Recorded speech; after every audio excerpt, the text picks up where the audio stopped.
23শে October 2024 ডানা ঘূর্ণিঝড়ের সতর্কতা চলাকালীন দীঘায় থেকে আমরা এসেছিলাম তাজপুরে বেড়াতে। তাজপুর ঘোরা আমাদের কমপ্লিট হয়ে গেছে, আর আগের ভিডিওতে আমরা আপনাদেরকে সেই দৃশ্য তুলেও ধরেছি।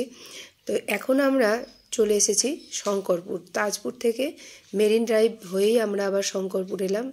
শঙ্করপুরের আগের যে সমুদ্রের যে বিচ ছিল সেটাকে এখন নতুনভাবে সাজানো হয়েছে এবং দেখতে খুবই সুন্দর হয়েছে। ছবি তোলার জন্য কিন্তু খুবই একটা আদর্শ জায়গা।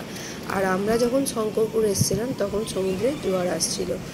এমনি দীঘা সমুদ্রে জোয়ারের সময় নামতে দেওয়া হয় না, স্নান করতে দেওয়া হয় না।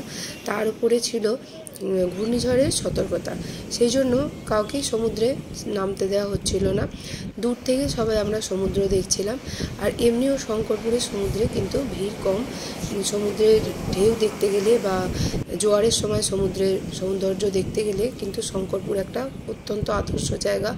আপনারা দেখতেই পাচ্ছেন যে কত সুন্দর শঙ্করপুরের সি বিচটা। দেখুন, এই রকম সৌন্দর্য কিন্তু আগেও যখন আমরা দীঘা এসেছি তখন কিন্তু দেখিনি শঙ্করপুরের। খুব সুন্দর করে সাজানো হয়েছে শঙ্করপুরকে। শঙ্করপুর সি বিচ যেমন আছে একদিকে শঙ্করপুরে, তেমনি শঙ্করপুরে রয়েছে জেটি, মানে যে সমস্ত ট্রলারগুলো সমুদ্রে মাছ ধরতে যায় সেই মাছ ধরা ট্রলারগুলো এখানে জেটিতে আসে। আর এই যে হলো সেই জেটি। দেখুন, ঘূর্ণিঝড়ের সতর্কতার জন্য সমস্ত ট্রলার ফিরে এসেছে। কিন্তু 23, 24, 25 3 দিন সতর্কতা, তারপরে আবার এরা মাছ ধরতে যাবে সমুদ্রে। আর তাই জন্য ওদের প্রয়োজনীয় কাজ ওরা কিন্তু এখানে সেরে নিচ্ছে। যেমন তার মধ্যে দেখুন যে এই বরফগুলো তুলছে ট্রলারের ভিতরে, কারণ সমুদ্রে যখন মাছ ধরতে যাবে তখন এই বরফে মাছগুলোকে রেখে দেবে যাতে খারাপ না হয়। আর দেখুন, কিন্তু 3 দিন আগে থেকেই দেখুন তুলে রাখছে, 3 দিন বাদ কিন্তু এরা যাবে মাছ ধরতে।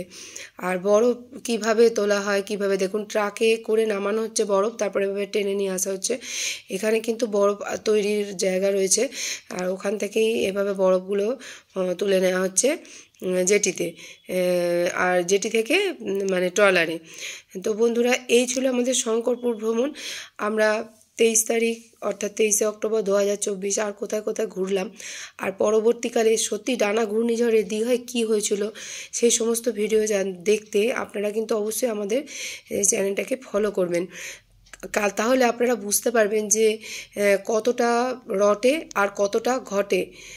আমরা যে পরিমাণে আমাদের ভীত হয়েছিলাম আমরা ঘূর্ণিঝড় সম্পর্কে, আর কি হয়েছিল সেই সমস্ত জিনিসই কিন্তু আপনারা দেখতে পাবেন।